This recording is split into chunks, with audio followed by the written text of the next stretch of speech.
오늘 우리에게 주신 하나님 말씀 함께 봅니다. 골로새서 3장 17절의 말씀입니다. 골로새서 3장 17절 한 절만 우리 한 목소리로 말씀 읽도록 하겠습니다. 다 같이 시작. 또 무엇을 하든지 말에나 일에나 다 주 예수의 이름으로 하고 그를 힘입어 하나님 아버지께 감사하라. 아멘. 우리 옆에 분 한번 인사하죠. 주님의 이름으로 사랑합니다. 반갑습니다.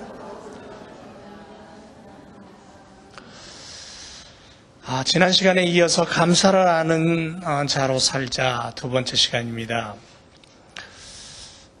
지난 주일 바닷가에서 참 행복한 시간을 누렸죠. 음식 준비하느라고 고생하셨습니다. 주님 앞에 그 모든 것들을 올려드리고 또 수고한 손길들 수고했다라고 격려하고 또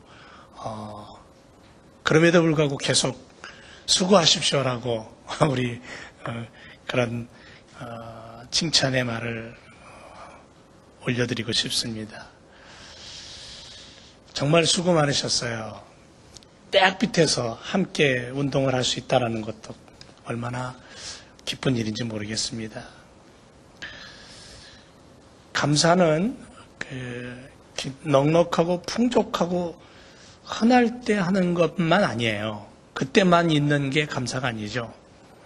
힘들고 고통스럽고 또 어떤 모든 일들이 이렇게 막 꼬이고 괴롭고 힘들 때에도 감사할 수 있는 신앙의 고백이 우리 가운데 있어야 될 줄로 믿습니다.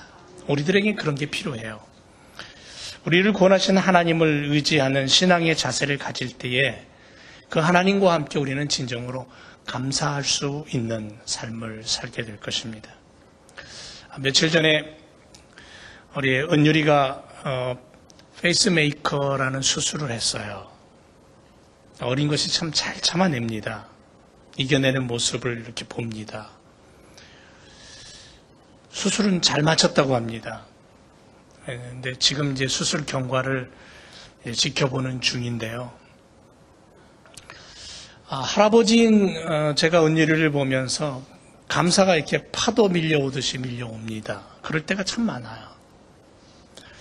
지난 주일날 바닷가에서 개를 잡는 아이들 모습을 보면서 감사가 흘러나왔고요. 물속에서 뛰노는 아이들의 모습을 보면서 저도 모르게 기쁨이 올라왔습니다. 이런 것들을 우리가 오늘 하나님 앞에 이렇게 모두어서 이렇게 예배로 드리면서 여러분 우리 인생이 가지고 있는 비밀번호가 뭘까요? 우리 인생에는 비밀 코드가 있습니다. 비밀번호가 있습니다. 그게 뭘까요? 많이 들여다보니까 하나입니다. 딱 한 단어, 감사예요.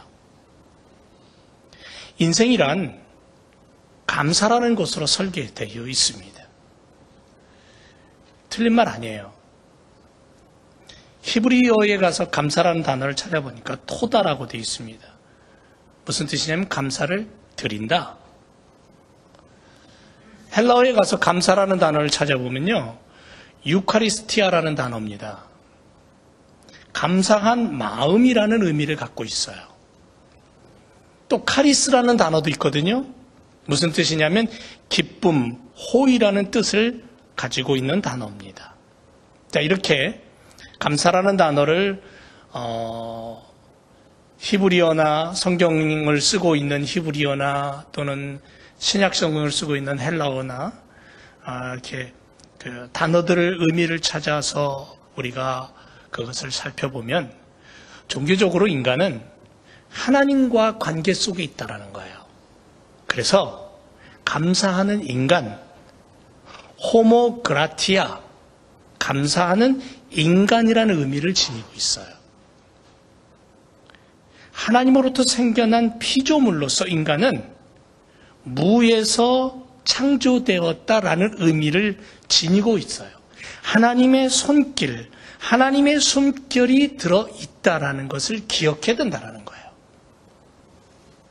결국 인생의 시작은 하나님께서 기대와 소망 가운데 감사의 마음을 가지고 시작한 데서부터라는 거죠.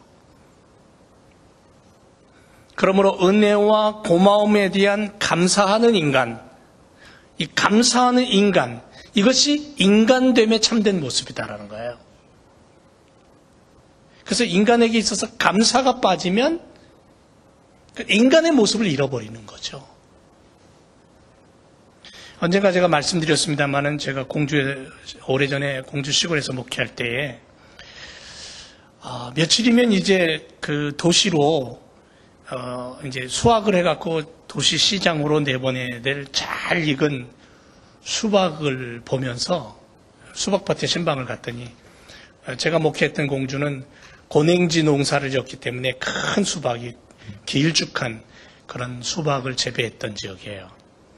저를 보면서 목사님 저 수박 좀 보세요. 이제 며칠 있으면 이거 내다 팔면 헌금도 제가 1년에 한 번이지만 많이 하겠습니다. 기뻐서 그렇게 이야기하는 그 교회 성도님의 이야기를 듣고 기도해 주고 왔는데 참 안타깝게도 그 다음날 큰 우박이 내린 거예요, 밤에. 그 우박이 내리면 어떻게 됩니까? 속수무책이에요. 수박이 구멍 뻥뻥 뚫어지고요. 못 쓰게 됩니다. 상품 가치가 없어져요. 상심한 모습을 봅니다. 1년 농사 망쳤습니다. 어떡합니까? 뭐라고 말할 수도 없는 상황이잖아요. 그런데 저를 향해서, 위로하는 저를 향해서 뭐라 그러냐면, 괜찮아요. 저기, 충청도 사투리 사람들, 괜찮아요. 하나님 하시는데 내가 어쩔 수 있겠습니까? 내년에 또 심지요. 그리고 돌아오는 그 다음 주에 이분이 하나님 앞에 감사한 거 얼마였는 줄 아세요? 1,000원이었어요. 그게 농부예요. 그러면서 그 순박한 모습 속에서 그래도 감사할 수 있는 마음. 그리고 상심된 마음이지만 그들은 또 삽을 들고 괭이를 들고 낫을 들고 논과 밭으로 나가요.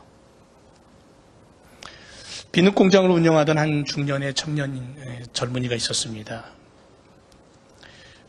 회사가 경영난에 부딪혔습니다. 어렵죠? 그런데 그는 하나님 앞에 감사를 드립니다. 하나님이 어려움도 하나님이 이겨냈을 것을 믿습니다라고 그렇게 기도하며 하나님 앞에 감사를 드립니다. 그러던 중에 한 번은 직원이 비누 만드는 기계를 너무 오래 가동시키는 바람에 어떻게 돼요? 비누가 이상한 비누가 나와요. 엉터리 비누가 돼버렸어요. 물에다 넣으니까 비누가 둥둥 떠요. 그래서 그 비누를 엉터리 비누라고 불렀어요. 직원은 어찌할 바를 모르고 어떡합니까? 그 비누를 들고 이 사장 신앙의 사람은 하나님 앞에 기도를 합니다. 묵상을 합니다. 그러다가 기도 중에 번뜩 드는 지혜로운 생각이 떠오릅니다.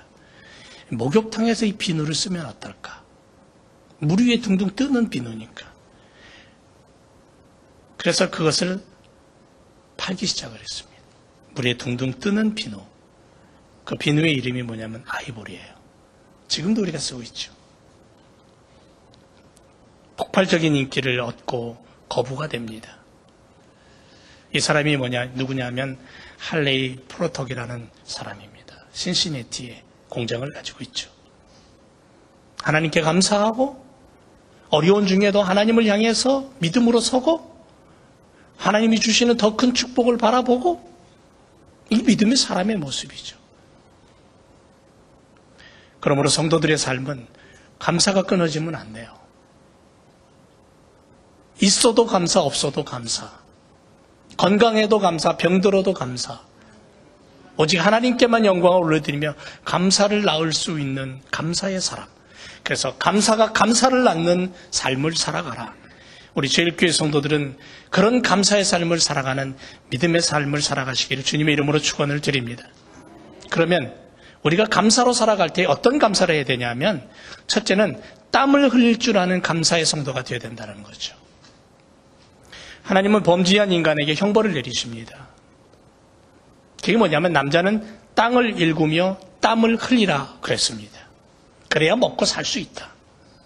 1년여 동안 논밭, 들, 산에서 얼마나 많은 땀을 흘리며 살았을까요? 이 말은 농부에게만 주어지는 말은 아니죠. 오늘 우리 이민생활하는 우리들에게도 주어진 말입니다. 여러분, 우리의 삶의 현장에 논과 밭과 산과 들은 어디일까요?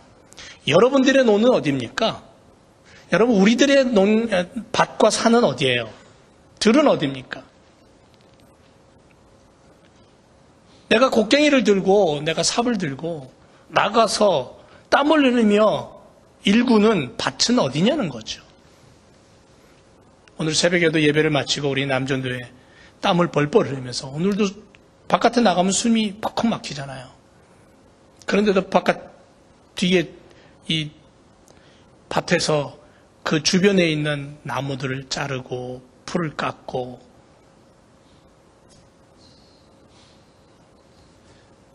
이런 모습들, 땀이 비 오듯이 흘러요.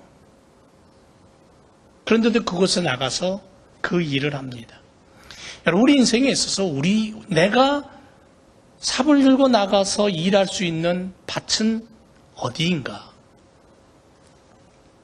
그것은 나는 얼마만큼의 땀을 흘리며 일하고 있는가? 이 땀을 흘릴 줄 아는 삶을 살아갈 때 감사가 나온다는 거죠. 우리들의 눈에 보이는 육체적인 땀방울 있습니다. 우리들이 볼 수 없는 내 안의 땀방울도 있습니다. 내면의 땀방울이죠. 그런가 하면 신앙의 땀방울도 있습니다. 땀의 결과는 각자가 다 다릅니다. 그러나 우리가 내가 흘린 땀의 결정체인 열매를 가지고 하나님 앞에 나와서 하나님 앞에 그것을 드릴 때에, 하나님 앞에 감사로 예배를 드릴 때에 하나님 그것을 얼마나 기뻐하실까? 우리는 그런 신앙의 모습으로 살아가야 된다는 거죠. 1년에 한 번 추수감사 주일날만 감사하라는 얘기가 아니라, 오늘 내가 숨 쉬면서 내가 하나님 앞에, 하나님 오늘 하루의 삶을 통해 나는 하나님 앞에 이러한 것들을 드립니다, 감사합니다라고, 하나님 일주일 동안 나를 이렇게 인도하시고 나와 함께 내 삶을 붙잡아 주신 하나님, 오늘 그 삶을 하나님 앞에 올려드리며 감사합니다라고 감사할 수 있는, 땀을 많이 흘리고 그 땀의 가치를 소중히 여길 때 우리의 삶은 정말 가치 있는 거죠. 감사한 거죠. 감사가 나를 통해 흘러나갈 때에 다른 사람 또한 그 감사로 물들어지게 되고 감사가 태어나게 되는 거예요. 그게 하나님의 자녀의 모습입니다. 그래서 그리스도인은 그리스도를 가지고 그리스도를 낳고 그리스도의 이름으로 그리스도의 삶을 살고, 그래서 또 다른 이가 나를 통해 그리스도를 만나고 그리스도의 삶을 살게 하는, 결국은 뭔 얘기냐면 나를 통해 천국이 보여지고 나를 통해 하나님의 뜻이 드러나고 그 삶을 사는 거예요. 그래서 나를 통해 하나님의 영광이 드러나는, 여러분, 우리가 먹는 쌀을 한자로 풀이를 해보면요, 쌀밑자를 씁니다. 이 단어를 풀어보면 한문에는 88이 들어있답니다. 88. 이 얘기는 뭐냐면 농부가 농사를 지어서 쌀 한 토를 얻기까지 88번의 수고와 손길이 들어간다라는 의미로 그렇게 해석하는 분들이 많아요. 논두렁, 밭두렁을 그만큼 밟고 다지고 다듬고 손길을 줘야만이 그런 열매를 얻을 수 있다라는 의미 아닐까요? 한 톨의 쌀을 얻기 위해서도 노력과 정성과 땀이 서려 있는데, 하물며 내 영혼, 보이지 않는 나의 영혼을 향한 노력과 땀이 없다면 고백이 없다면, 그래서 이런 질문을 드리고 싶어요. 사랑하는 제일교회 성도 여러분, 믿음의 땀방울을 얼마나 흘려보셨습니까? 나의 믿음의 삶을 위하여 몇 번의 삽질을 해보셨습니까? 신앙생활의 땀방울을 흘릴 줄 알고 그 값어치를 안다면 이 일에 도전하고 기꺼이 예수 그리스도의 이름으로 그 일을 향해서 내가 땀을 흘릴 수 있다면 우리는 진정한 믿음의 삶을 살아가는 하나님의 백성다움을 보여줄 수 있을 것입니다. 여러분, 우리의 가정들 한번 들여보세요. 우리 말고 우리를 벗어난 저쪽 동네에 가보면요, 참 가정들이 많이 어려워요. 이번에 한국에서 다녀간 우리 제 친구 목사님이 교회에 예를 들면서 하는 얘기가 뭐냐면, 청소년들 10명 중에 8명은 가정에 문제가 있대요. 엄마 아빠가 이혼을 했다든지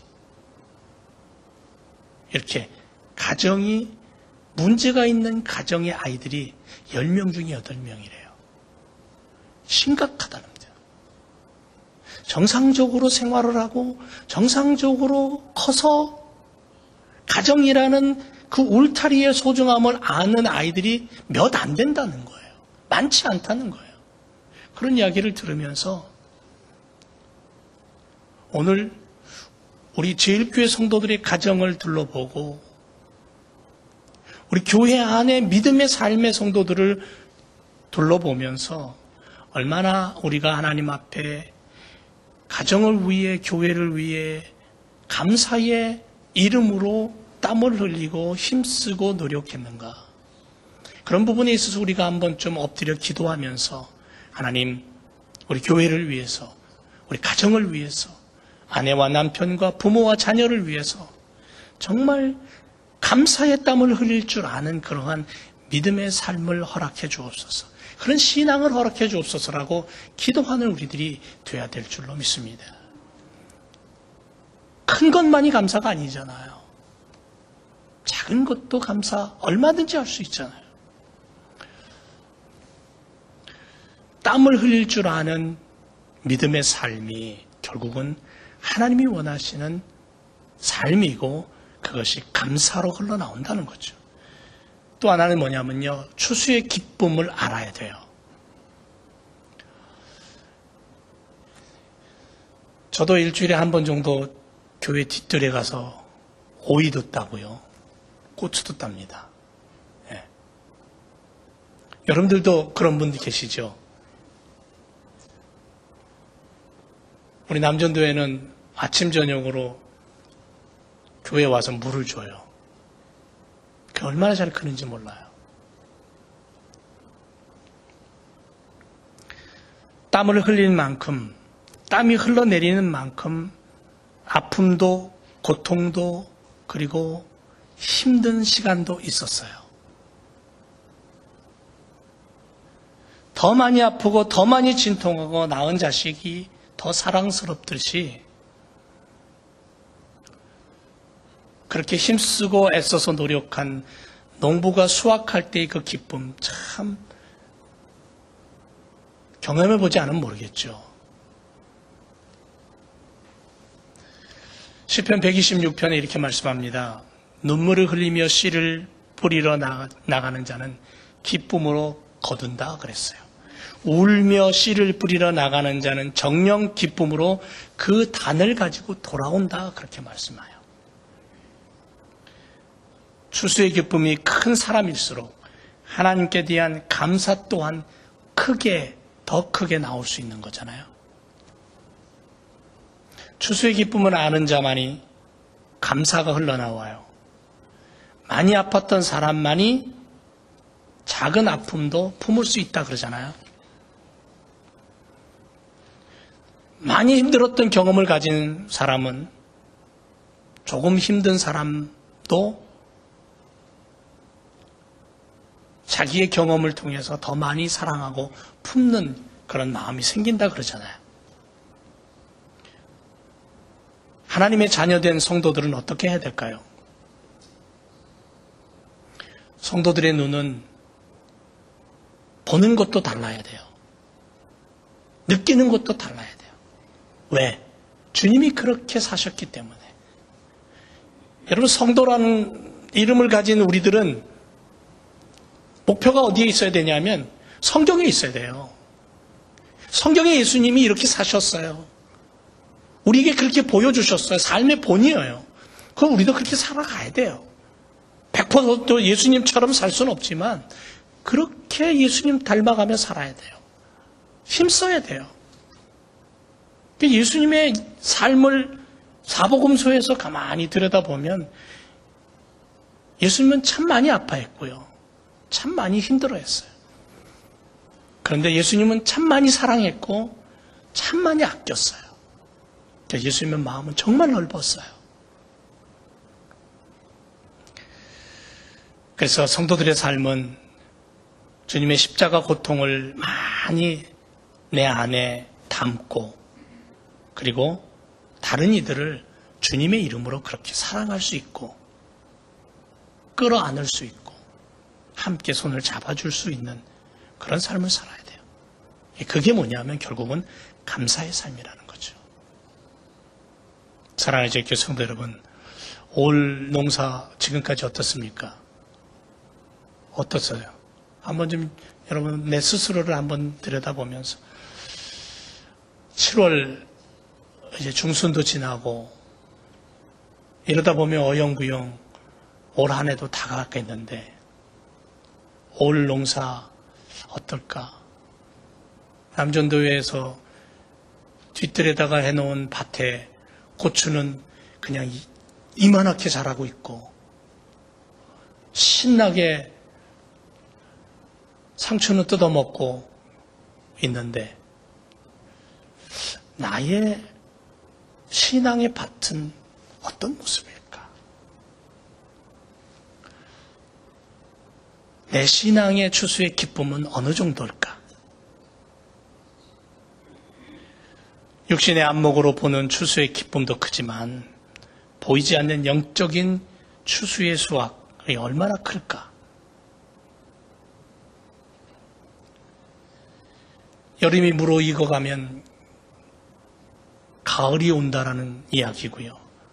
가을은 잠시 낙엽이 뒹굴다가 결국은 추운 겨울이 옵니다. 그때가 되면 나의 신앙의 결과는 어떨까? 여러분, 이렇게 지나다가 결국은 머리가 휘어지고 허리가 굽어지고 나이를 먹으면서 결국 이 땅을 떠나는 거 아닌가요? 어젯밤에도 한국에 전화를 했더니 아버님이 전화를 받으면서 목소리가 안 좋아요. 왜 그러세요? 그랬더니 오늘 아침에는 몸이 안 좋네. 그래. 80 중반의 노인네 눈을 뜨면서 몸이 안 좋다라는 거는 그럴 수 있어 라고 이해하지만 50대 중반이 눈을 뜨면서 몸이 안 좋네 그러면 그것도 문제잖아요. 그렇지 않습니까? 우리는 언제 어떻게 될지 모르는 그런 시간 속에 살아갑니다. 그래서 오늘 하루 내가 숨 쉰다는 것은 주님의 이름으로 누군가를 향해서 사랑할 수 있고 나눌 수 있고 안을 수 있고 그렇기 때문에 그것을 할 수 있는 나 자신을 하나님 앞에 올려드리며 하나님 감사합니다. 아직은 그래도 내 마음이 강팍해지지 않고 아직은 그래도 내 모습이 찌들어지지 않고 사랑할 수 있고 아낄 수 있고 베풀 수 있고 감사할 수 있는 마음 주셔서 주님 고맙습니다. 그런 우리들의 마음이 하나님 앞에 드려지고 그런 신앙으로 살아가면서 내 이웃을 바라볼 때에 긍휼한 마음이 일어나는 거 아닌가요? 말씀과 신앙의 성장의 열매를 따보셨습니까? 그 열매를 하나님께 드리면서 하나님 어떠세요? 하나님 앞에 그렇게 감사로 그것을 올려드려 봤는지 여러분, 제가 즐거움만을 얘기하는 거 아니에요. 뭐 맘먹은 대로 다 잘 되는 것만 얘기하는 거 아니잖아요. 우리 이민생활하면서 얼마나 많이 힘듭니까? 얼마나 많이 어려움이 있습니까? 얼마나 많이 아파합니까? 그런데 그럼에도 불구하고 내 신앙의 열매, 내 고백의 열매를 하나님이 받아 드시고 얼마나 기뻐하실까? 그러니까 내가 하나님 앞에 서서 나의 모습을 들여다볼 필요가 있다는 거죠. 그래서 추수의 기쁨을 하나님 앞에 드릴 수 있는 감사의 성도로 살아가자. 그런 믿음으로 살아가자. 마지막으로 한 가지 더 말씀드리고 싶은 것은 갈 길을 가는 삶을 살자는 거예요. 갈 길을 가는 성도가 되어 감사를 아는 거예요. 여러분, 내일 세상의 종말이 와도 나는 오늘 여기 사과나무 한 그루 심겠다라는 그런 말이 있잖아요. 예수님은 누가복음 13장 33절에서 그러나 오늘과 내일과 모레는 내가 갈 길을 가야 될 것이다. 그래 말씀하세요. 비록 내일 세상이 망한다 할지라도 나는 오늘 내게 주어진 삶을 성실하게 살아가겠다. 내가 숨쉬는 순간순간 나는 주님의 이름으로 살겠다. 농부들이 추수한 뒤에 내년을 위해 논을 정리하고 뒤움을 퍼다가 깔고 다음을 준비하듯이 신앙의 사람들, 주님의 재림의 때를 소망하면서 나에게 주어진 사명의 시간들을, 미래를 바라보면서 오늘도 걸음을 옮기는 삶을 살아가요. 여러분, 힘들다고 주저앉아 있을 수 있습니까? 그렇지 않죠? 힘들어도 눈을 뜨고 아침에 일어나야 됩니다. 오늘 내게 주어진 일이 있기 때문에 그래요. 누군가 나를 가로막아도 피해가야 돼요. 나는 내 일을 해야 되고 내 길을 가야 되기 때문에 누군가 가지 말라고 나를 끄잡아 당겨도 나는 그거 뿌리치고 가야 됩니다. 신앙의 삶은 천국을 향해서 오늘 주님이 내게 주신 그 믿음을 가지고 내게 허락한 십자가 짊어지고 가는 거예요. 쓰러지면 또 일어나야 되고요. 쓰러지면 또 일어나면 되잖아요. 주님은 십자가 지고선 골고다 올라갈 때 7번 쓰러지고 또 일어나고 그랬어요.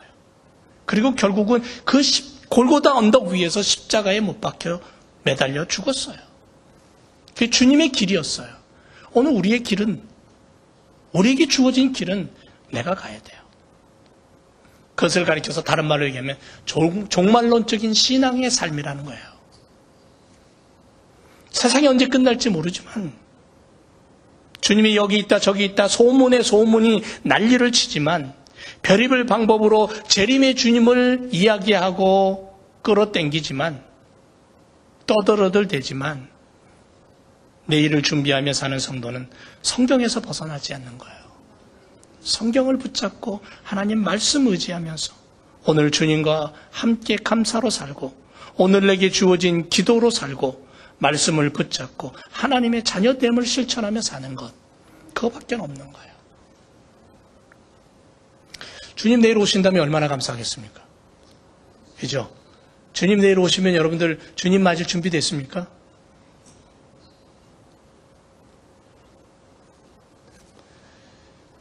내일 주님 안 오시면 어때요? 실망스럽습니까?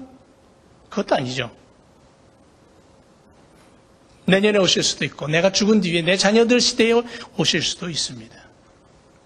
다만 나는 지금 여기서 감사를 퍼뜨리고 감사를 나눠주고 감사의 바이러스처럼 그렇게 살겠다는 다짐으로 나는 하나님의 자녀야. 나는 하나님의 아들이고 딸이야.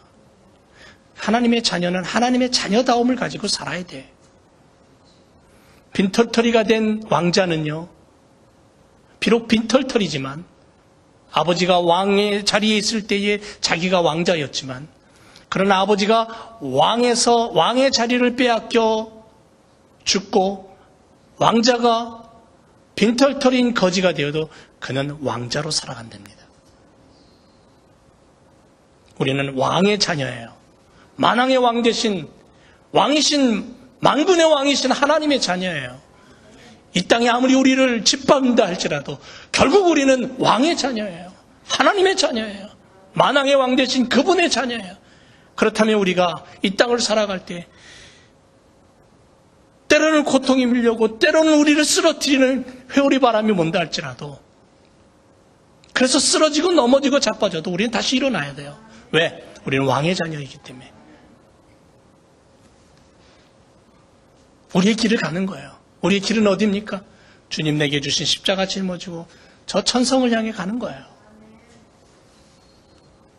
사도 바울은 그것을 이렇게 표현합니다. 푯대를 향하여 나의 달려갈 길을 다하겠다. 그렇게 말해요. 그리고 내가 달려갈 길을 다하고 마지막에 내가 바라보니까는 주님께서 나를 향하여 면류관을 준비해 놓고 계시더라. 그게 믿음이에요. 사랑하는 성도 여러분, 나에게 주어진 십자가 지고 주님 부르신 소명의 길을, 사명의 길을 힘써서 걸어가며 감사가 감사를 낳는 믿음의 삶을 우리가 살아야 될 줄로 믿습니다.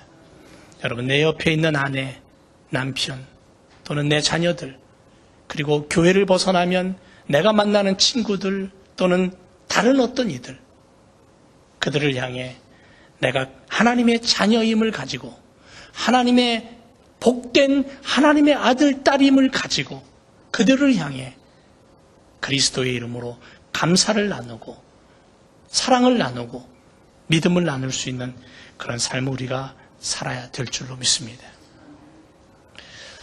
지난주 해수욕장에서 하루를 보내면서 바다, 구름, 아이들, 그리고 유난히 바람이 많이 불었어요. 근데 그 바람까지도 그날 얼마나 즐거웠는지 몰라요. 하나가 된 기분이었어요. 조금이나마 쉼을 얻고 돌아올 수 있었습니다. 그런데 그럼에도 불구하고 참 마음이 아픈 게 뭐냐면요, 피치 못할 상황 때문에 함께하지 못한 성도들이 있었어요. 그래서 그분들을 생각하면 미안한 마음이 들고 죄송한 마음이 들어요. 어디 쉬운 게 있습니까? 이민자로 산다는 것이 요즘같이 어려운 시기, 그럼에도 불구하고 미국이라는 속에 살고 있는 한국인들, 미국 속에 있는 믿음의 사람들, 고로새 교회를 향해서 바울은 이렇게 얘기합니다. 무엇을 하든지 말에나 일에나 다 주 예수의 이름으로 하고 그를 힘입어 하나님 아버지께 감사하라. 말을 안 하고 살 수 없습니다. 일을 하지 않으면 안 됩니다. 그게 세상입니다. 그러나 믿음의 사람들은 어떤 말을 하고 어떤 일을 하느냐의 그 중심에 예수님이 계셔야 된다고 합니다. 예수님이 있어야 될 줄로 믿습니다. 내가 무슨 말을 하든, 내가 무슨 일을 하든 나의 일 속에, 나의 말 속에 예수님이 계셔야 돼요. 예수님과 함께 해야 돼요. 그게 하나님의 자녀됨의 모습이라는 거예요. 그러니까 그 가운데서 감사가 흘러나오고, 그 가운데서 사랑할 때 그 사랑이 진짜 사랑이 되고, 그 가운데서 품을 때 그 품음이 진정한 품음이 되는 거예요. 신앙을 잃어가는 시대 앞에 감사로 이해하지 못하고 사랑을 사랑으로 받아들이지 못하는 어긋나고 구부러진 이 시대 앞에 오늘 우리 제일교회 성도들의 삶의 모습을 통해 이게 감사야, 이게 신앙이야, 이게 교회야, 이게 성경의 하나님이야, 그렇게 보여줄 수 있는 그러한 믿음의 삶, 하나님의 자녀됨의 모습을 우리가 갖고 살아가야 될 줄로 믿습니다. 그래서 인생의 비밀 코드는 감사예요. 내가 여기 서 있는 것도 감사하고 오늘 예배 드리는 것도 감사하고. 사랑하는 제일교회 성도 여러분, 하나님 나라가 내 앞에 펼쳐지는 그 순간까지 우리는 예수 그리스도의 이름으로 감사하는 인생, 사랑하는 인생, 그렇게 살아가는 믿음의 삶을 살아가기를 예수 그리스도의 이름으로 축원을 드립니다. 기도하겠습니다. 고맙습니다, 주님. 내가 지금 숨을 쉰다는 것이 얼마나 감사한지 모르겠습니다.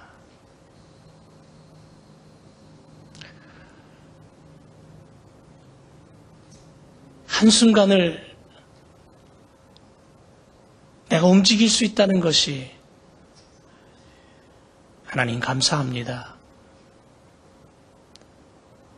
함께 모여 예배할 수 있다는 것이 얼마나 감사한지 모르겠습니다. 함께 음식을 나누고 함께 웃을 수 있다는 것이, 함께 눈을 맞출 수 있다는 것이 얼마나 감사한지. 그래서 오늘도 우리 하나님 아버지 앞에 아들과 딸 된 믿음의 성도들이 감사합니다라고 고백하며 그 감사를 사랑의 열매로, 섬김의 열매로, 나눔의 열매로 그렇게 올려드리기를 원합니다. 사랑하는 성도들을 하나님의 자녀됨의 모습으로 붙잡아 주옵소서. 모든 것 주께 올려드리며 예수 그리스도의 이름으로 기도합니다. 아멘.